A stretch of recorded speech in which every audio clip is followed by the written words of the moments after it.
Donor Dialogue. Each month, we will bring you a conversation with a community leader about the current state of philanthropy, the donor experience, and insights into the donor and volunteer mindset. I'm Lindsay Blok, Senior Vice President of CCS Fundraising, an executive team member serving in Southern California and across the Southwest.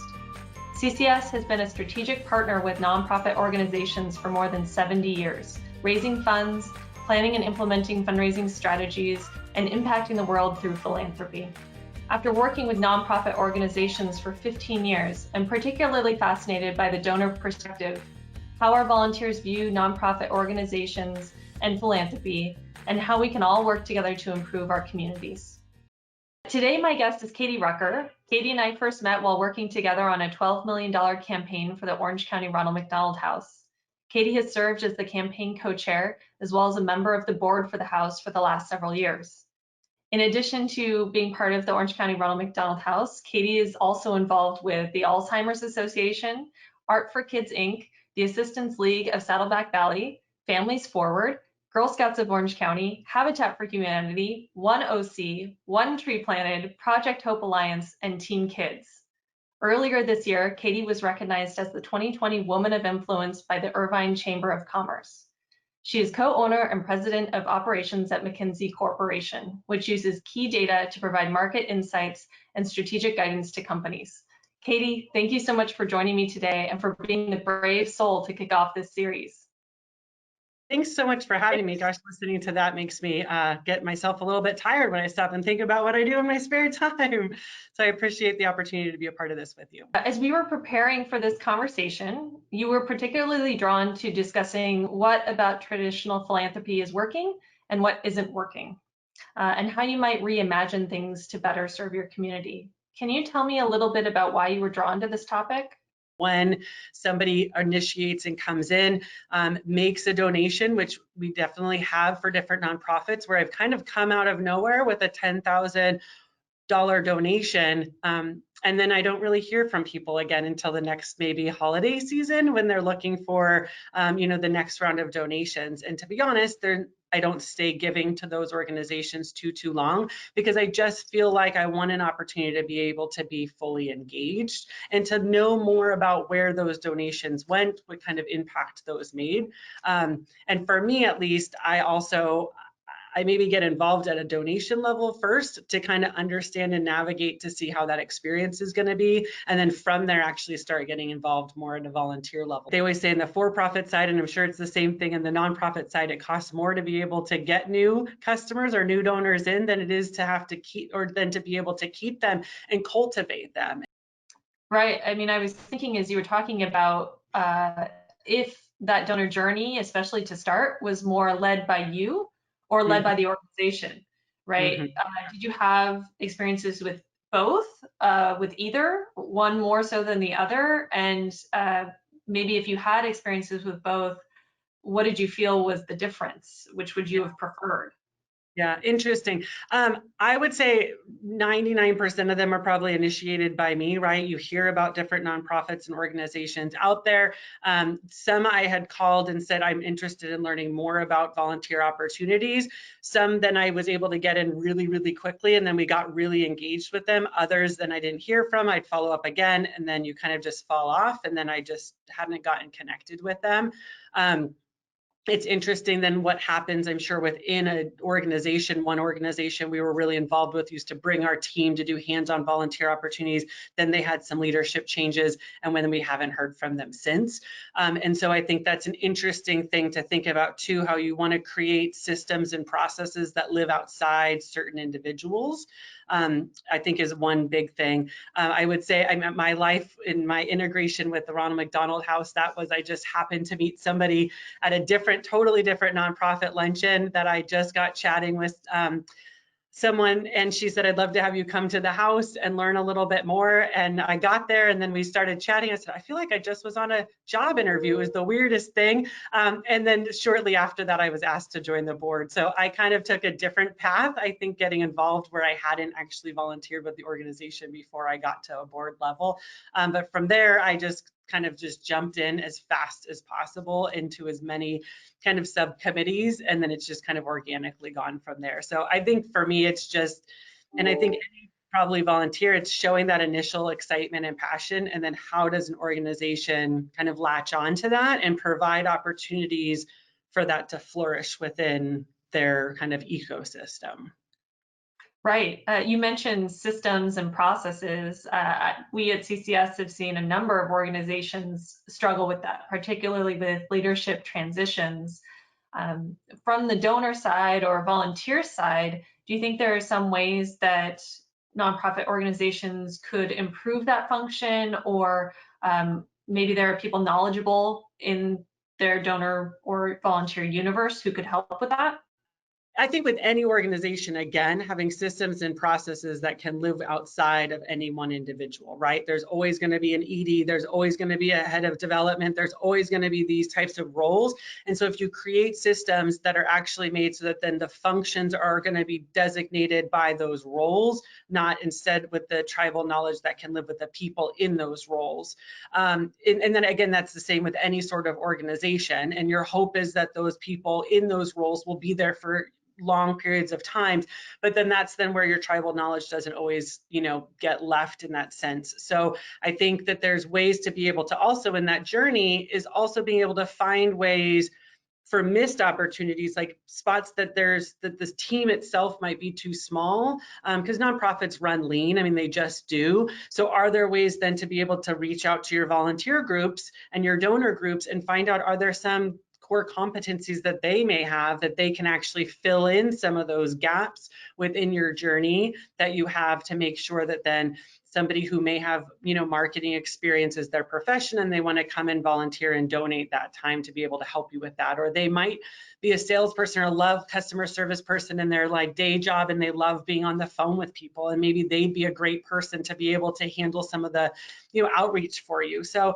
I think the biggest thing is making sure that you're documenting your systems, again, and that I just think is business kind of process in general, whether again you're for nonprofit, and making sure then that if there is those changes that those certain touch points don't fall through, making sure as a part of that you're setting your standards of what you want, right? And so again, that the standard isn't set by the person who's there, it's been documented and agreed upon as a part of the organization, no matter who's in that role at the same time. You mentioned about your work with various committees with nonprofit organizations. Can you share a bit with us about your experience with those groups? Yeah, it's interesting. When I first started getting really involved, I, sat more quietly and just kind of watched what was happening. And then I really realized that for me, just in my own personal growth, one of the reasons that I got really kind of just all in on nonprofit was I started thinking where are some areas that I need to kind of just grow for myself, and being able to get out and network and feel comfortable in larger group settings and meeting new people was just an area that I needed to grow in professionally. And I started realizing that these opportunities to be able to network within a space that was about a cause that I was beyond passionate about. We utilized the services of the Ronald McDonald House for my youngest daughter. So it was just something that I can talk about, and I feel the experience of it. So then talking to other people about it, I started really feeling more and more comfortable. And then the same thing with saying yes to the co-chairing the Capital campaign. I mean, it was probably one of the biggest yeses that I've said that I was most uncomfortable about. And one of the biggest reasons that I said yes is because I knew that there was so much opportunity for me to grow personally. My first ask that they sent me out on was a $3 million ask instead of a $10,000 ask. And that's not I'm operations, I'm an internal person here at McKinsey, and so not usually in the sales side of things. And the amount of training that I got really with the coaching from CCS as our consultant at the time helped me feel more comfortable and confident going in. So to me, and I've talked so much with so many people about this, if you want sales training, sign up for a fundraising committee at a nonprofit that you're passionate about. And it's actually a big win-win. And I know 100% the amount of growth that I've had from my experience in the nonprofit world has directly translated into my professional career. That's so great, because I do think you're right that many nonprofit leaders, staff members feel almost guilty or uncomfortable about asking people to be part of a volunteer committee or to help in one way or another. But if we look at it as a way to also help those individuals potentially grow, Yep. what an opportunity, right? That's a two-way relationship. That's something that helps you both grow, and people can be really excited about that. It sounds like you were maybe a bit nervous about starting off with the campaign, but you've rocked it, right? You've done an incredible job. Thank you. So something that we've talked about with that is the need to ask people what they want or what they're interested in. Can you share with us a little bit about your philosophy when it comes to the cycle of information with a donor or a volunteer? People can feel if you're being authentic, and truly nonprofits always are in the way that they address stewardship and address like really wanting to respect the relationship and all of those things. I think that there's just going to be some key points and key areas in that journey that you can actually collect some nuggets and be able to get people more and more engaged with your organization. Right. I mean, people love to talk about themselves, right? Especially if it's something that they're passionate about. Maybe it was something in their history that brought them to this organization, such as you and your family with your experience with the house. Or maybe it's an area related to something else, right? That they hold very closely and personally, but they definitely want to tell someone about it. So I think we can't be afraid to ask the question. Yeah, Right. and then asking people too, if they're comfortable as you start to get to know them, can we share your story as a part of our marketing? Because people, I mean, right, if you're involved and you're giving to an organization, you're going to generally be okay. There are definitely anonymous people who don't want to share the whole story, and I fully acknowledge that.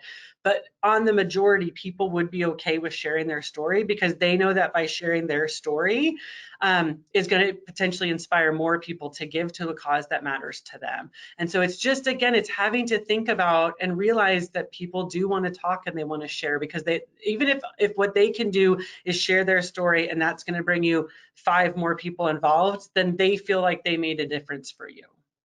Right, right. And what an opportunity to make a difference for that donor or that volunteer as well.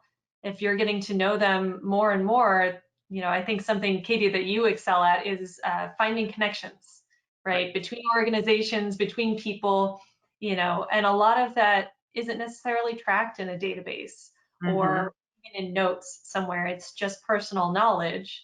And so to be able to maybe help that individual make a connection to a potential business opportunity or a committee that they might be very passionate about, or to just another volunteer that has a very similar story, helps to build, I think, that donor relationship, but then also their path, right? It helps them to feel more connected, the more personalized that outreach can be.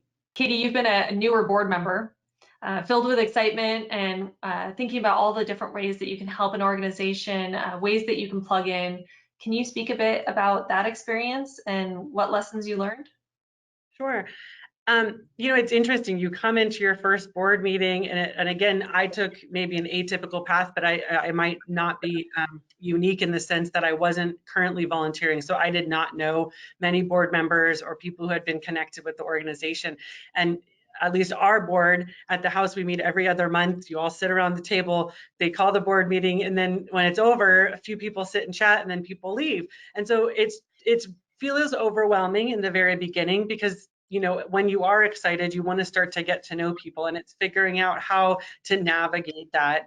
It is something that I actually had brought up to the leadership before as well, and they said, we just don't. And I said, maybe we talk about having like board buddies, and you get somebody that you can kind of help get you introduced to other board members. And I respect the fact that they actually also talked about having to balance the amount of time that board members are giving. But one of the biggest things for me was figuring out how to build trust with other board members and key volunteers, so that then I felt more comfortable and confident to talk about ideas that might be a little bit more outside of the box than what they've done before.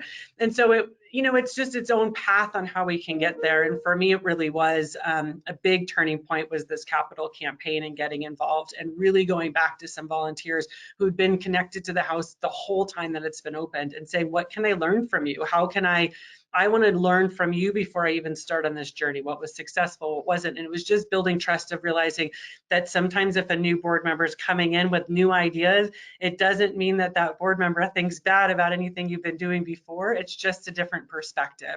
And so I think that's one of the biggest things is how to help your newer board members feel welcomed and feel that they can share their ideas, and then also help guide new board members on ideas on how to build trust with each other and with others who maybe have been on your board for longer periods of time.